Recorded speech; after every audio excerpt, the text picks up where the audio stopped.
नमस्कार, स्वागत है आप सभी का सी न्यूज भारत में और मैं हूं आपके साथ ज्योति श्रीवास्तव। वक्त हो चुका है न्यूज बुलेटिन का। न्यूज बुलेटिन में हम बात करेंगे आगर मालवा की, जहां ब्लॉक कांग्रेस कमेटी आगर द्वारा मनाई गई पूर्व प्रधानमंत्री राजीव गांधी की पुण्यतिथि। आगे बात करेंगे बदायूं की, जहां बंद मकान का ताला तोड़कर अज्ञात चोरों ने चोरी की घटना को दिया अंजाम। ऐसी तमाम खबरों पर विस्तार से करेंगे चर्चा। ब्लॉक कांग्रेस कमेटी ने पूर्व प्रधानमंत्री स्वर्गीय राजीव गांधी की पुण्यतिथि पर माल्यार्पण कर श्रद्धांजलि अर्पित की और कांग्रेस कार्यकर्ताओं ने राजीव गांधी के देश के लिए दिए गए योगदान को याद किया। कांग्रेस के द्वारा बताया गया कि पूर्व प्रधानमंत्री राजीव गांधी के द्वारा कई ऐतिहासिक कार्य किए गए, जिसमें 18 वर्ष के युवाओं को मतदान का अधिकार देना, पंचायती राज व्यवस्था को मजबूत करना और ग्राम पंचायतों को विशेष अधिकार देना, विज्ञान और प्रौद्योगिकी के क्षेत्र में उनकी दूरदर्शी सोच आज भी प्रेरणादायक है। इस दौरान पूर्व जिला पंचायत उपाध्यक्ष देवकरण गुर्जर, ब्लॉक कांग्रेस अध्यक्ष अमित अजमेरा, NSUI राष्ट्रीय सचिव अंकुश भटनागर, पार्षद कमल जाटव, पार्षद पवन कारपेंटर, NSUI जिला अध्यक्ष इमरान अली, शहर अध्यक्ष रईस शेख, अब्दुल वहाब, विष्णु गुर्जर, राहुल मेघवाल, हुसैन सैफी, राजू मुल्तानी सहित कार्यकर्ता मौजूद रहे। आगरमालवा से सी न्यूज संवाददाता अर्श अहमद कुरैशी की रिपोर्ट। खबर बदायूं से है, जहां बंद मकान का ताला तोड़कर अज्ञात चोरों ने चोरी की घटना को अंजाम दिया। चोरी की घटना CCTV कैमरे में कैद हो गई। वहीं जांच में पुलिस जुटी है। तहरीर के आधार पर पुलिस ने अज्ञात के खिलाफ रिपोर्ट दर्ज कर जांच शुरू कर दी। वहीं 5600 रुपए नगद और सोने चांदी के आभूषण चोरी किए गए। मामला बिलसी थाना क्षेत्र के मोहल्ला नंबर 1 होली चौक का है। बदायूं से सी न्यूज संवाददाता नईम की रिपोर्ट। गिरिडीह में झारखंड मजदूर मोर्चा संगठन के बैनर तले 108 एम्बुलेंस चालक और EFT कर्मचारियों की आवश्यक बैठक की गई, जिसमें झारखंड राज्य के कुल 13 जिलों के 108 एम्बुलेंस चालक संघ के अध्यक्ष, सचिव, अन्य कर्मचारी शामिल हुए।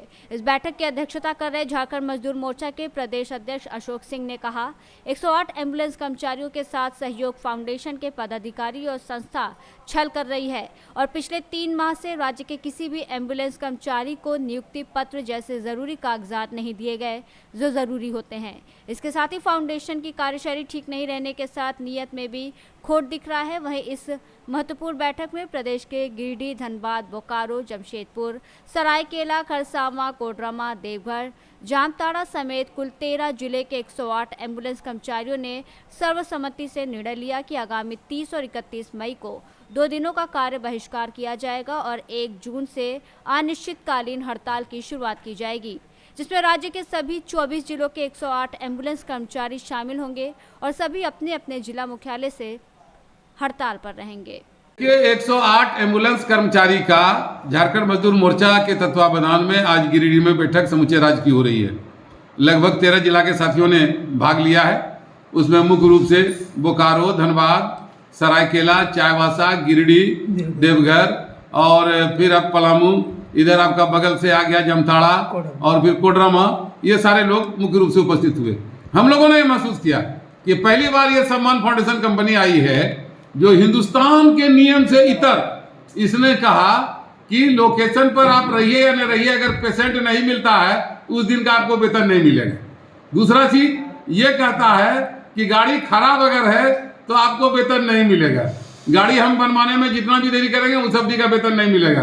तीसरा चीज ये कहता है कि न्यूनतम मजदूरी के आधार पर न हम वेतन देंगे और न ही आपको हम किसी तरह का PF देंगे, बीमा देंगे, ESI कार्ड देंगे। और सबसे दुखद स्थिति यह है कि लगभग 4 महीना होने जा रहा है, अभी तक ये योगदान लेटर भी नहीं दे रहा है। योगदान लेटर नहीं देने का मतलब क्या है? अगर हमारी मृत्यु हो जाती है कि ये कंपनी सब सिविल सर्जन के डेरा पर जाके मिलता है, सभी विभाग के पदाधिकारी के डेरा पर मिलता है। इसका मतलब है कि इसको आदत लग गया है कि 2 नंबर का पैसा दे करके मजदूरों का शोषण करना। इसलिए जब दिवस हो गए तो आज बैठक में हम लोगों ने निश्चित तौर पर यह निर्णय लिया कि इस प्रकार के तमाम जो ये नियम बनाए हुए उसको बदलो, जो पूर्व से नियम चला रहा है उसको जारी करो। अभी तत्काल न्यूनतम मजदूरी के आधार पर हमको वेतन दो। सबसे पहले मेरा ज्वाइनिंग लेटर दो, जो मेरा आधार है कि कल अगर किसी तरह की घटना घटती है तो कल हम क्लेम कर सकते हैं कि इस कंपनी के हम नौकर हैं। और प्रशासन को भी ध्यान देना चाहिए, विभागीय मंत्री को ध्यान देना चाहिए, चीफ सेक्रेटरी को ध्यान देना चाहिए, सेक्रेटरी को ध्यान देना चाहिए। ऐसी परिस्थिति में अब हम लोग विवश हो गए और आज हम लोग विवश होकर के निर्णय लिया कि अगर 29 तारीख तक इस कंपनी ने, सम्मान फाउंडेशन ने अपने सुधार नहीं किया। तमाम 4 महीने से कार्यरत कर्मचारियों को जो वर्षों से कार्यरत है पिछले कंपनी के साथ, अगर ज्वाइनिंग लेटर नहीं दिया, न्यूनतम मजदूरी के आधार पर जो कम वेतन भुगतान किया गया, बकाया का भुगतान नहीं किया, पीएफ में हमारा राशि जमा नहीं किया, ईएसआई कार्ड नहीं बनवाया, ऑफ रोड ऑन रोड के नाम पर जो मजदूरों को बेकार करके उसको पैसा नहीं दिया जा रहा है, तो 30 तारीख से यानी 30 मई से समूचे राज्य के 108 चालक और ईएमटी जो हैं वो कार्य बहिष्कार पर चले जाएंगे और सब गाड़ी चाबी के साथ अपना बैठे रहेंगे अपने लोकेशन पर। कोई मरीज नहीं उठाएंगे, तब तक नहीं उठाएंगे जब तक उनके साथ न्याय नहीं हो जाता है। अशोक सिंह जिंदाबाद, जिंदाबाद, जिंदाबाद। गिरिडीह से सी न्यूज़ संवाददाता अमित भदा। बिहार राज्य आशा कार्यकर्ता संघ गोप गुट के माध्यम से पूरे प्रदेश में मानदेय और प्रोत्साहन राशि में वृद्धि करने सहित अन्य मांगों को लेकर हड़ताल पर जाने का निर्णय लिया गया। आशा कार्यकर्ताओं का हड़ताल 20 मई से 24 मई तक चलेगा। संघ के आह्वान पर मंगलवार को हसनपुर प्रखंड के आशा कार्यकर्ता भी हड़ताल पर चले गए। हड़ताल पर जाने से पूर्व आशा कार्यकर्ताओं ने स्थानीय सीएससी परिसर में धरना प्रदर्शन कर एकजुटता का प्रदर्शन किया। इस धरना कार्यक्रम का नेतृत्व आशा संघ के प्रखंड अध्यक्ष रीना देवी ने किया। धरना के दौरान आशा कार्यकर्ताओं ने अपनी मुख्य मांगों 6 महीने से लंबित मानदेय का शीघ्र भुगतान करने, रिटायरमेंट की उम्र सीमा 65 वर्ष करने, प्रोत्साहन राशि मानदेय न्यूनतम 21,000 करने को लेकर आवाज बुलंद किया। इस दौरान धरना दे रही आशा कार्यकर्ताओं ने सरकार विरोधी नारे भी लगाए और सभी आशा कार्यकर्ताओं का आरोप था कि सरकार काम सक्रियता के साथ करती है लेकिन बदले में उन्हें आवश्यक प्रोत्साहन राशि नहीं दिया जाता है। यदि सरकार उन लोगों की मांगों को नहीं मानती है तो सभी आशा कार्यकर्ता जिले से लेकर प्रदेश तक आवाज बुलंद करने के लिए सड़क पर उतर आएंगे।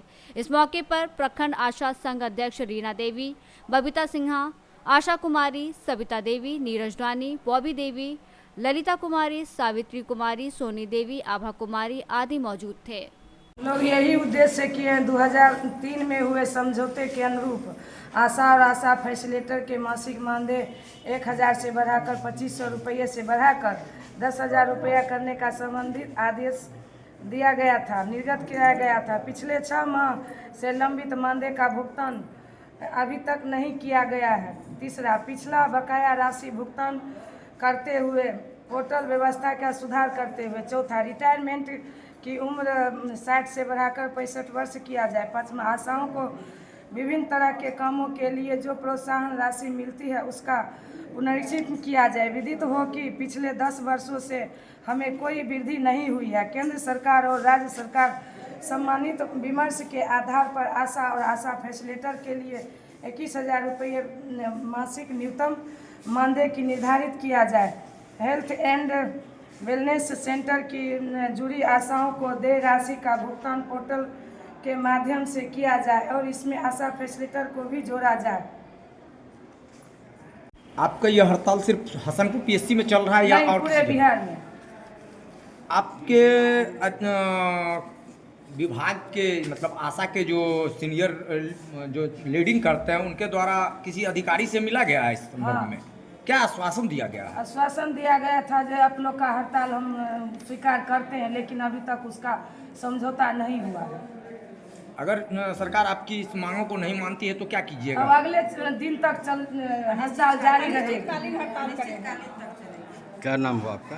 रीना देवी। हसनपुर से सी न्यूज़ संवाददाता गौतम कुमार सिंह की रिपोर्ट।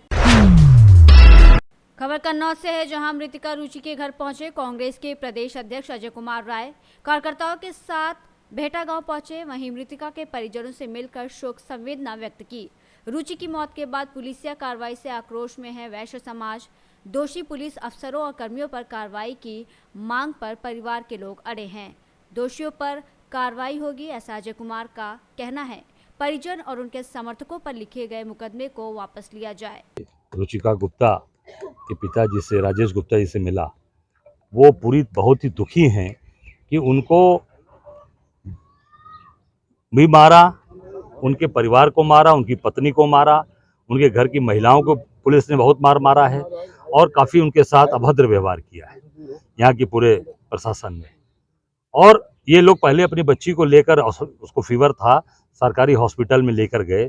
सरकारी हॉस्पिटल में 1.5 घंटे इनको बैठाए रखा और कोई इलाज नहीं किया। सरकार की ये व्यवस्था है, जो बड़ी बड़ी बात आज करते हैं ये लोग के दिल पूरे तरीके से लखनऊ में बैठ के, कि हमारे सारी व्यवस्थाएं बहुत अच्छी चल रही हैं, झूठी बातें करते हैं। आज ये बेचारे पहले सरकारी हॉस्पिटल गए, वहाँ कोई व्यवस्था नहीं तो प्राइवेट हॉस्पिटल में लेकर गए।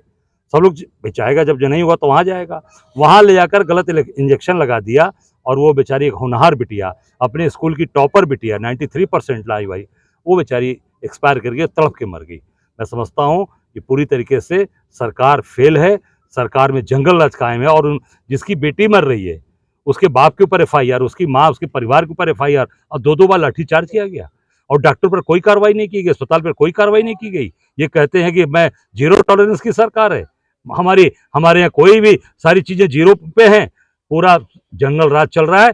मैं मांग करता हूं सरकार से कि थोड़ी सी भी नैतिकता हो तो तत्काल डॉक्टर के खिलाफ कठोर से कठोर कार्रवाई हो और अस्पताल को बुलडोज किया जाए। बुलडोजर कब चलेगा योगी का? बुलडोजर चलाइए और पूरी तरीके से बुलडोज कर। ऐसी घटना मुझे बताया कि ये 5वीं घटना है उस हॉस्पिटल में, ये 4 बार हो चुकी है, 5वीं घटना है। तत्काल उस पर कार्रवाई हो। और प्रदेश के अंदर आज सोच लीजिए कि आज राजेश गुप्ता जी जो व्यापारी परिवार से हैं, जो पूरी तरीके से बेचारे आज समर्पित भाव से काम करने वाले, आज अपने बच्चे का इलाज कराते हैं, लाठी खाते हैं, मुकदमे झेलते हैं और बुरी तरीके से बता रहे हैं उसकी बॉडी के साथ जो अब अमानवीय कृत्य किया गया, उठा के फेंक दिया गया बच्ची की बॉडी को। मैं समझता हूं कि इस पर तत्काल यहाँ के पूरे प्रशासन के खिलाफ सस्पेंशन होना चाहिए और ये जो अस्पताल है इसको बुलडोज करके पूरी तरीके से खत्म करना चाहिए। अजय जी, कांग्रेस क्या मांग करती है इस पूरी कार्रवाई पे या बेटी गई है उसके परिजनों के लिए? देखिए, मैं ये मांग करता हूं कि पूरी तरीके से जितने भी प्रशासन के लोग लाठीचार्ज किए, यहाँ के जो SO हो, CO हो, SDM हो, जो अधिकारी उसमें शामिल रहे, सबके खिलाफ कार्रवाई सस्पेंड होने चाहिए। अस्पताल की लाइसेंस निरस्त हो, अस्पताल को बुलडोज किया जाए, बुलडोजर चले योगी जी का। और जो जिनके ऊपर फर्जी यहाँ धाराएं हमारे इनके परिवार पर लगी हैं, वो सबके ऊपर से सारी मुकदमे हटाए जाएं और परिवार को आर्थिक सहयोग दिया जाए। अजय जी, जैसा कि पुलिस दावा कर रही है आरोपी गिरफ्तार कर लिया, इसको क्या हद तक आप मानते हैं? नहीं, कहीं ना कहीं ये दिखावा है। देखिए, दिखावा है केवल ये सेटिंग चल रही है। सब इनके सारे जगह सारी सेटिंग गेटिंग चलती रहती है। पूरी तरीके से अस्पताल को बुलडोज किया जाए।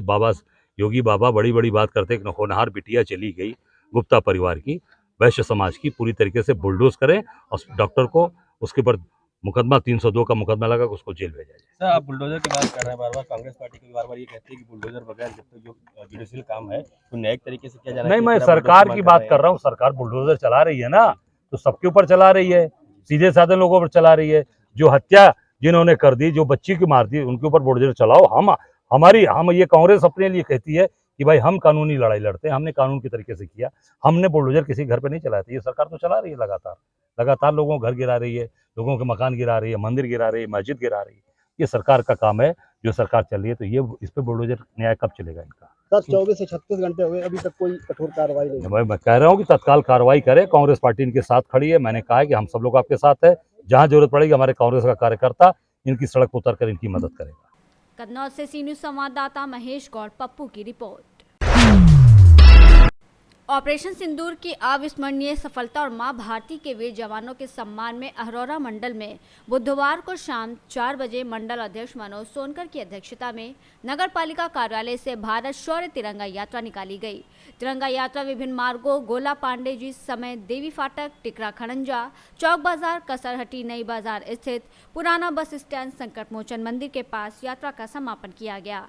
समापन के अवसर पर बतौर मुख्य अतिथि के रूप में मौजूद भारतीय जनता पार्टी पिछड़ा मोर्चा के प्रदेश महामंत्री संजय भाई पटेल ने ऑपरेशन सिंदूर पर सेना के शौर्य जनता के बीच में अपने विचार व्यक्त किए। विचार व्यक्त करते हुए उन्होंने कहा कि जब जब देश के एकता, अखंडता और अस्मिता पर खतरा आया है, वीर जवानों ने अपने आप को आगे रखकर अपने पराक्रम और शौर्य के बल पर विरोधियों को धूल चटाया है। जी हां, जिसका जीता जागता प्रमाण ऑपरेशन सिंदूर है। कार्यक्रम में मौजूद मंडल अध्यक्ष मनोज सोनकर, नगर पालिका अध्यक्ष ओम प्रकाश केसरी, भारतीय जनता पार्टी पिछड़ा मोर्चा के प्रदेश महामंत्री संजय भाई पटेल, कृष्ण कुमार तिवारी, सैकड़ों कार्यकर्ता मौजूद रहे। अहरौरा से सी न्यूज संवाददाता आनंद सिंह की रिपोर्ट। नगर के रिहायशी क्षेत्र चिमट गांव में एक खूंखार भालू ने घर के बाहर शौच के लिए निकले एक 33 वर्षीय युवक पर जानलेवा हमला कर दिया। युवक ने किसी तरह संघर्ष कर अपनी जान बचाई, लेकिन वह गंभीर रूप से घायल हो गया। घटना के बाद क्षेत्र में दहशत का माहौल है। बता दें, चिमट गांव के चारों ओर घने जंगल हैं और जंगल में ही गांव बसा है। राजेंद्र आदिवासी उम्र 33 वर्ष जैसे ही शौच के लिए अपने घर के बाहर निकला था वैसे ही कुछ कदम आगे बढ़ा। अचानक झाड़ियों से एक विशालकाय भालू उस पर झपट पड़ा। वहीं भालू ने राजेंद्र आदिवासी पर अपने पंजों और दांतों से हमला कर दिया। युवक ने हिम्मत नहीं हारी और भालू से भिड़ गया। काफी देर तक चले इस संघर्ष में युवक को कई जगह चोटें आईं, लेकिन वो किसी तरह भालू के चंगुल से छूटने में कामयाब रहा। घटना के बाद परिजन उसे आनंद फानन में जिला अस्पताल लेकर पहुंचे, जहां उसका उपचार जारी है।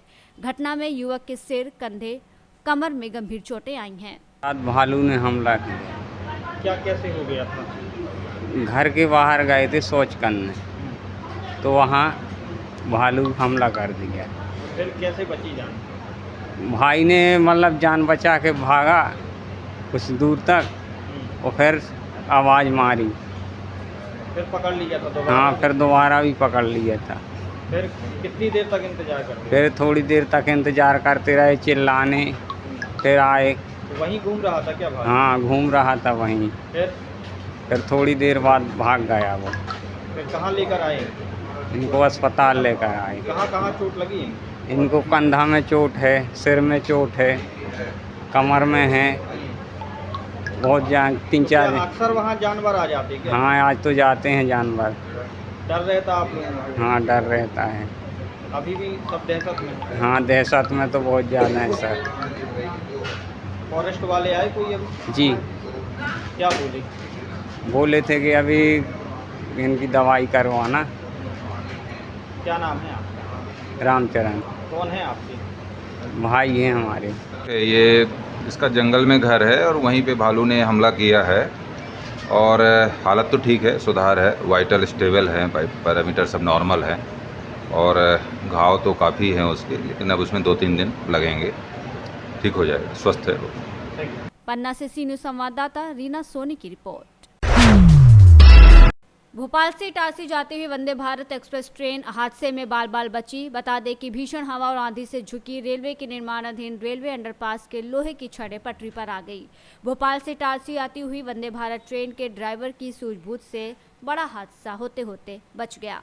भोपाल इटारसी रेलवे ट्रैक के ओबैदुल्लागंज के प्रेम तालाब रेलवे क्रॉसिंग की घटना है। बता दें तेज गति से आती हुई वंदे भारत एक्सप्रेस को इमरजेंसी ब्रेक से रोका गया। लगभग 1.5 घंटे तक बाधित रहा पूरा रेलवे ट्रैक। रेलवे के अधिकारियों ने तुरंत मौके पर पहुंचकर बारिश में भी लोहे की छड़ों को कटवा कर ट्रैक चालू किया। वहीं आंधी, पानी और ओले सहित भारी बारिश में घटनास्थल के आसपास पे भारी नुकसान हुआ है।